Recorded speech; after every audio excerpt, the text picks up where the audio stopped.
Assalamualaikum warahmatullahi wabarakatuh. Halo teman-teman semuanya, kembali lagi bersama saya Asih Ngawi. Nah teman-teman, di video kali ini saya mau sharing-sharing ya, berbagi cerita ataupun berbagi pengalaman saya selama saya bekerja di Singapura. Kenapa saya merekomendasikan ya tempat kerja di Singapura ini adalah tempat terindah buat saya. So buat kalian yang penasaran, simak videonya dan stay tune terus.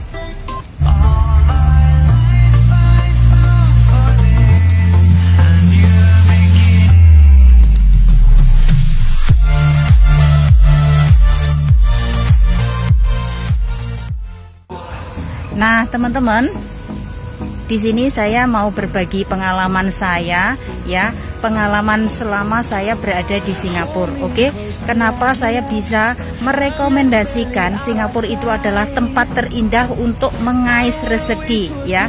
Karena menurut saya ini adalah yang pertama itu soal musim ya, soal cuaca, atau bisa dikatakan cuaca di Singapura itu sama dengan yang ada di Indonesia itu sama. Karena di Singapura ini ya teman-teman, itu nggak ada musim dinginnya, enaknya di situ ya. Karena saya sendiri itu paling sensitif kalau ada di daerah yang dingin-dingin seperti itu. Saya itu nggak kuat ya kalau daerah dingin-dingin itu, bisa merusakkan kaki, bisa merusak tangan, bisa merusak mulut ya, semuanya bisa rusak karena musim dingin itu tadi ya teman-teman. Karena saya itu sudah pernah mencoba bekerja di Taiwan dan akhirnya gagal karena di sana itu ada musim dinginnya. Di Taiwan itu dinginnya kalau di saat musim dingin, ya Allah ya Robbi, dingin banget kayak gitu. Saya di sana itu bertahan 1 tahun itu alhamdulillah ya, bersyukur. Karena saya pulang itu membawa uang, terus pulang itu dalam keadaan sehat walafiat, bisa bertemu dengan keluarga, dan akhirnya terus saya masuk lagi ke Singapura ini seperti itu. Ya, yang pertama itu karena masalah cuaca ya, cuaca di Singapura itu enak sekali teman-teman. Di sini itu cuacanya lebih enak daripada di Indonesia. Kalau di Indonesia itu panasnya menyengat ya, tapi kalau di Singapura ini panasnya panas dingin kayak gitu. Jadi nggak terlalu membakar kulit seperti itu. Oke, so yang kedua, kalau kita mau pulang ke Indonesia itu cepat sekali teman-teman, karena jarak antara Singapura dengan Indonesia itu sangatlah dekat sekali. Bisa ditempuh dalam waktu kira-kira 2 jam ya, yang lewat bandara Surabaya seperti itu. Nah yang ketiganya, di Singapura ini enaknya apa teman-teman, kita kerjanya itu di rumahnya tuh kecil-kecil, nggak kayak di Taiwan. Di Taiwan kita kerjanya yang rumahnya tingkatnya sampai 4, tingkatnya sampai 3. Aduh, belum lagi yang jaga jompo.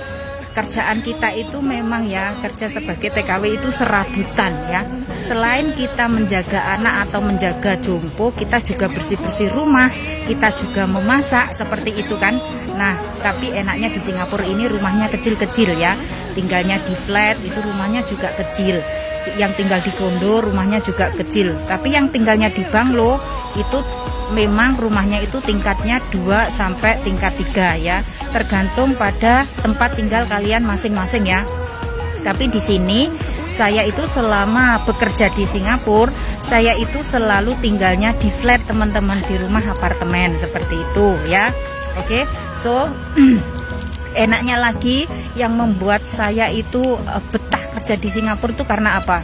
Karena di sini saya itu setiap minggu ada liburnya ya. Jadi kita itu nggak terlalu stres dengan pekerjaan, kita nggak tertekan dengan yang namanya kerja ya. Orang hidup itu butuh refreshing teman-teman, butuh liburan ya. Kita ini manusia biasa, bukanlah robot ya. Kita di sini bukan robot, tapi kita itu manusia yang juga butuh liburan, butuh istirahat, butuh bertemu dengan teman-teman. Ada waktunya kita bekerja ya bekerja, waktunya liburan kita liburan. Yang namanya cari uang itu memang nggak ada batasnya, memang nggak ada habisnya. Tapi kita ini masih hidup, kita ini masih membutuhkan yang namanya keperluan ya. Keperluan itu masih terus berjalan, kebutuhan masih terus berjalan, dan kita harus tetap semangat ya teman-teman, karena buat saya sendiri, saya di sini mempunyai sebuah cita-cita ya. Jadi saya harus tetap semangat demi masa depan keluarga saya, seperti itu ya. Walaupun saya di sini sudah lama, tapi saya masih tetap semangat ya, karena saya mempunyai impian saya begitu besar dan saya harus bisa. Insya Allah saya terus berdoa dan saya terus meminta agar diijabah, seperti itu loh teman-teman ya. Bagi kalian semua nih ya, yang masih proses, yang ada di Indonesia, kalian ini juga harus semangat ya. Walaupun menunggu job nggak turun-turun, walaupun proses kalian itu sekarang dalam keadaan ribet ya, prosesnya agak rumit seperti itu, ya harus tetap semangat. Yang namanya kita mau kerja, yang namanya kita mau sukses ya kita harus bisa melewati semua itu ya. Namanya kesuksesan itu butuh proses teman-teman, nggak ada yang namanya kesuksesan itu datang dengan sendirinya, ataupun yang namanya kesuksesan itu tiba-tiba atau instan begitu saja, itu nggak ada ya. Karena saya sendiri juga sama seperti kalian ya, saya itu dari dulu waktu saya itu pertama kali masuk ke Singapura atau masuk ke Taiwan ya, memang prosesnya di PT itu sangatlah rumit, sangatlah ribet ya, tapi kita harus menjalaninya ya, setapak demi setapak. Insya Allah nanti bisa sukses seperti itu. Karena kita sendiri ini teman-teman, yang namanya kerja di luar negeri itu memang benar-benar nggak mudah ya. Kalian nanti kalau sudah ada di luar negeri bertemu dengan keluarga majikan, di sana kalian itu akan bertemu dengan semua itu, dengan keluarga yang baru, dengan pekerjaan yang baru, dengan berbeda sekali dengan yang ada di Indonesia ya, dalam bentuk apapun, bahkan bahasa pun juga berbeda ya. Jadi kalian itu harus siap seperti itu ya. Ini saya di sini pesan kepada teman-teman semuanya, kalau bisa itu jangan dibiasakan tidur siang, karena yang namanya kerja di luar negeri itu nasib-nasiban ya. Kadang ada yang mendapatkan istirahat di jam-jam siang, kadang nggak ada jam istirahatnya ya. Boleh duduk di saat jam makan atau di saat majikan keluar rumah. Jadi buat kalian di sini yang terbiasa dengan tidur siang, itu dibiasakan ya, mulai sejak dini jangan dibiasakan tidur siang. Nanti kalau nggak tidur siang jadi kepalanya pusing seperti itu. Karena dulu saya itu juga seperti itu teman-teman. Waktu saya ada di Ang Mo Kio itu, saya itu kalau siang itu selalu kepala pusing, karena kebiasaan dari Indonesia kalau siang itu saya itu selalu tidur. Terus sampainya di Singapura itu nggak ada jam istirahat di waktu siang ya. Tapi saya di sana itu teman-teman, jujur saja ya, waktu itu majikan keluar sebentar kayak gitu, saya itu cuma itu loh teman-teman, memejamkan mata itu 10 menit saja kayak gitu, biar fresh seperti itu ya. Karena kita ini di sini juga manusia biasa teman-teman, betul apa enggak? Kita di sini itu bukanlah mesin ya, bukanlah robot yang bisa dipekerjakan seharian penuh. Kita juga butuh istirahat untuk memejamkan mata, walaupun cuma 10 menit ya. Seperti itu bisa merefreshkan pikiran kita kembali, seperti itu. Oke? Alhamdulillah saya bersyukur di sini saya mendapatkan majikan yang baik ya. Menurut saya juga alhamdulillah lumayan baik ya. Karena apa? Karena yang terpenting adalah satu, nggak banyak komplain ya, nggak cerewet seperti itu. Pokoknya ya teman-teman, buat kalian nanti yang sudah memahami sifat majikan itu seperti apa, itu saran dari saya, diem saja, nggak usah banyak ngomong di tempat atau di rumah majikan di saat kalian bekerja. Kalau majikan memerintahkan atau menyuruh kita untuk mempekerjakan atau untuk melakukan pekerjaan ini itu, ya ngomong saja, oke ma'am, oke sir, udah bilang gitu aja teman-teman. Jangan banyak ngomong ataupun membantah ya. Itu saran saya, agar kalian itu bisa finish kontrak dalam waktu 2 tahun di satu majikan.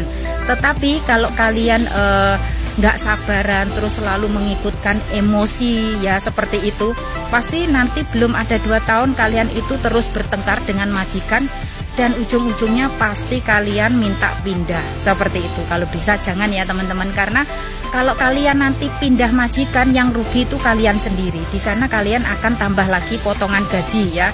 Kalau saya ini kalau mau pindah majikan seperti saya ini, saya bisa mencari agensi di luar, itu saya di sini itu free ya. Saya bisa mencarikan agensi buat kalian yang mau kerja di Singapura, tapi harus niatnya yang sungguh-sungguh ya. Buat kalian ini mau kerja ke Singapura tapi takutnya kenapa Mbak saya kerja di Singapura tapi kok nggak lewat PT. Lah katanya mau yang prosesnya cepat, itu boleh juga kita itu dengan cara calling visa ya. Tapi memang ya nasib-nasiban, yang namanya calling visa itu nanti kalau kita udah sampai di Batam, itu memang di sana itu tempat yang paling ngeri ya. Kadang kita bisa lolos, kadang nggak bisa lolos. Karena saya juga pernah sekali calling visa ke Singapura, ini yang terakhir kali ini saya juga calling visa, dan semua biaya saya yang menanggung ya. Mulai dari makan, mulai dari tidur, saya itu tidurnya juga bayar teman-teman. Selama saya belum mendapatkan majikan, saya itu tidurnya juga bayar, per harinya itu 15 dolar ya. Karena saya itu menunggu majikan itu hampir 20 hari. Jadi di sini saya menghabiskan uang 400 dolar ya. Alhamdulillah saya di Singapura itu ada kenalan ya. Jadi saya bisa ngutang dulu atau pinjem dulu sama temen. Terus akhirnya waktu saya gajian pertama kali, terus uangnya itu saya kembalikan lagi ke teman saya. Seperti itu loh teman-teman. Jadi kalau buat kalian yang calling visa itu juga harus bawa uang ya. Jangan kosongan, maksudnya nggak bawa uang sama sekali. Karena kita di sini kalau butuh apa-apa itu memanglah kita harus keluar uang kita sendiri. Seperti kita mau butuh sotek, mau butuh sabun, mau butuh sampo, segala macam itu kita harus keluar uang sendiri ya. Di sini nggak ada yang menanggung kita. Itulah resikonya kalau kita itu calling visa seperti itu. Nah, oke ya teman-teman, itu tadi video dari saya yang membuat saya itu suka banget, atau yang membuat saya betah kerja di Singapura itu ya seperti itu tadi, perjalanan hidup saya di Singapura ya seperti itu. Semoga video ini bermanfaat ya buat teman-teman semuanya yang masih proses, yang ada di Indonesia. Pokoknya tetap semangat, saya doakan semoga kalian semua mendapatkan majikan yang baik ya. Semoga prosesnya dilancarkan ya, semoga sampai di Singapura dalam keadaan sehat, terus bisa langsung bekerja, finish kontrak dalam satu majikan, dan pulang ke Indonesia membawa kesuksesannya. Udah teman-teman, saya akhiri vlog video saya sampai di sini. Wassalamualaikum warahmatullahi wabarakatuh. See you on my next video. Bye bye.